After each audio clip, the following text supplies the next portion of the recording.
మీ business ఏదైనా మీ ఊర్లో promotion చేయాలంటే అది సుమన్ టీవీతోనే సాధ్యం. ఇప్పుడే సంప్రదించండి.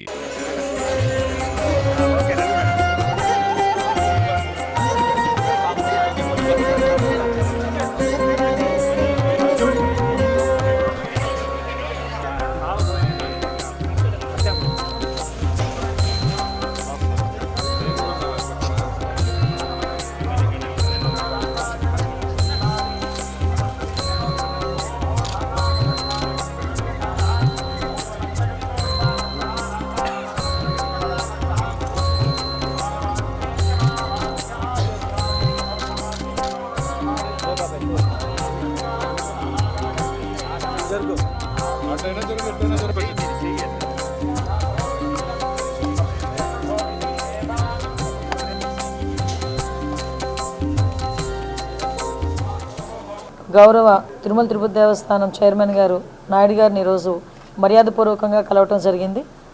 ప్రత్యేకంగా పాయకరపేట నియోజకవర్గంలో ఉపమాక వెంకటేశ్వర స్వామి ఆలయాన్ని 2015లో టీటీడీకి హ్యాండ్ ఓవర్ చేయడం జరిగింది. టీటీడీకి హ్యాండ్ ఓవర్ చేసిన తర్వాత సుమారుగా అక్కడ కొన్ని కార్యక్రమాలకు గౌరవ సీఎం గారు చంద్రబాబు నాయుడు గారు కూడా అప్పుడు సీఎం హోదాలో ఆ రోజు ఉపమాక వెంకన్న స్వామిని దర్శనం చేసుకుని ఆ చుట్టుపక్కల ప్రాంతాన్ని ఎలాగైనా అభివృద్ధి చేయాలి అనే ఉద్దేశంతో అక్కడ ల్యాండ్ ఎక్వైర్ చేయడం దగ్గర నుంచి ఒక మాస్టర్ ప్లాన్ తయారు చేసి టీటీడీకి హ్యాండ్ ఓవర్ చేసి అక్కడ టెంపుల్ని బాగా అభివృద్ధి చేయాలి అని ఆ రోజు సంకల్పించుకొని ఆ రోజు ఒక మాస్టర్ ప్లాన్ కూడా రెడీ చేసుకున్నాం ఆ రోజు. అదే తర్వాత గవర్నమెంట్ మారిన తర్వాత ఎంతో కొంత మీ అందరికీ తెలుసు ఎంతో కొంత కొంచెం నిర్లక్ష్యానికి గురైన పరిస్థితి అయితే కనిపించింది. తర్వాత మళ్ళీ ఈరోజు మార్చి 10వ తారీఖున ఉపమాక వెంకన్న స్వామి కళ్యాణోత్సవం అనేది చాలా ఘనంగా జరిగే పరిస్థితి కనిపిస్తూ ఉంది. సుమారుగా 1,00,000 నుంచి 1,20,000 వరకు కూడా భక్తులు వచ్చి ఆ రోజు స్వామివారిని దర్శించుకోవటం అనేది జరుగుతుంది. ఆ చుట్టుపక్కల గ్రామాల్లో ఉపమాక వెంకటేశ్వర స్వామి అనేసరికి చాలా వాళ్ళందరికీ కూడా భక్తి భావాలు ఉన్న చుట్టుపక్కల ఉన్న వాళ్ళందరికీ కూడా ఒక ఆనవాయితీ ఏంటంటే ఆ స్వామివారిని దర్శించుకొని ఆ కళ్యాణాన్ని వీక్షించి తర్వాత అక్కడ సుమారుగా 20 రోజుల పాటు జాతర జరుగుతుంది. ఆ జాతరలో స్పైసెస్ అమ్ముతారు. ఆ 20 రోజుల పాటు ఆ స్పైసెస్ కొని తీసుకెళ్ళి ఆ క్షేత్రంలో ఉన్న స్పైసెస్ కొని తీసుకెళ్ళి వాళ్ళు వంటల్లో కానీ వాళ్ళు తినే పదార్థాల్లో కానీ ఉపయోగించుకుంటే వాళ్ళకి మంచి జరుగుతుంది, ఆరోగ్యంగా ఉంటారని ఒక నమ్మకం. ముఖ్యంగా వెంకటేశ్వర స్వామి ఆలయం అనేసరికి వెంకటేశ్వర స్వామి నైట్ అక్కడ స్టే చేస్తారు, సేద తీరుతారు అని ఒక ప్రతీక. ప్రతి దేవాలయం వెంకటేశ్వర స్వామి దేవాలయంలోనే శుక్రవారం అభిషేకం జరిగితే కేవలం ఉపమాక వెంకన్న స్వామి ఆలయంలో ప్రతిరోజు కూడా అభిషేకం జరిగే ఏకైక టెంపుల్ వెంకటేశ్వర స్వామి టెంపుల్ ఉపమాక వెంకటేశ్వర స్వామి.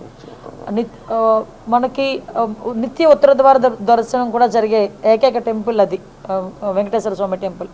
సో అటువంటి టెంపుల్ని మళ్ళీ తిరిగి ఈరోజు మళ్ళీ అభివృద్ధి పదంలోకి ముందుకు తీసుకెళ్ళాలి, భక్తులందరికీ కూడా అందుబాటులో ఉంచాలని గౌరవ చైర్మన్ గారిని కలిసిన వెంటనే చాలా సానుకూలంగా స్పందించారు. ఇమీడియట్గా సిఈ గారిని పిలిపించారు. సిఈ గారికి కూడా ఆ టెంపుల్ మీద అవగాహన ఉండటం వల్ల మేము చెప్పకుండానే తనే తిరిగి మొత్తం ఇవి చేయాలమ్మా, పుష్కర్ని క్లీన్ చేయాలి, పుష్కర్ని మనం రెడీ చేసుకోవాలి, మనం చక్ర స్నానానికి రెడీ చేసుకోవాలి, ఇవన్నీ కూడా ఆయనే చెప్పడం నిజంగా చాలా ఆనందంగా అనిపించింది. ఏదైతే గౌరవ సీఎం గారు ఆలోచన మేరకు మళ్ళీ తిరిగి ఈ టర్మ్లో మా అందరి ఆధ్వర్యంలో ఈరోజు మళ్ళీ తిరిగి ఉపమాక వెంకన్న స్వామి ఆలయం అనేది మంచి అభివృద్ధిలోకి ముందుకు వస్తుందని అపారమైన నమ్మకంతో మేము ఇక్కడ నుంచి వెళ్తున్నాం. రాబోయే మార్చి 10వ తారీఖున జరగబోయే కళ్యాణం కూడా అత్యంత వైభవంగా చేయడానికి టీటీడీ వాళ్ళ సహకారం కూడా కోరడానికి ఈరోజు ఇక్కడికి రావడం జరిగింది. వాళ్ళు కూడా సానుకూలంగా స్పందించారు. ఆ స్వామివారి కళ్యాణం అత్యంత వైభవంగా జరిపిస్తామని మాత్రం అందరికీ హామీ ఇస్తున్నాం. మేడం, ఆగమ శాస్త్రం ప్రకారం ఐడియా ఉంది నాకు. ఆగమ శాస్త్రం ప్రకారం టెంపుల్ పైన ఫ్లై అవ్వకూడదు. యాక్చువల్గా లాస్ట్ టైం కూడా మా దృష్టికి వచ్చింది ఈ విషయాన్ని. మేము కంప్లీట్గా దాని మీద ఒకసారి ఎంక్వైరీ కూడా వేయమని చెప్పాము. దాని మీద రిపోర్ట్ వచ్చిన తర్వాత అటువంటి పరిస్థితులు రాకుండా చూసుకునే బాధ్యత కూడా మేము తీసుకుంటాం. ఇబ్బంది ఏమీ లేదు.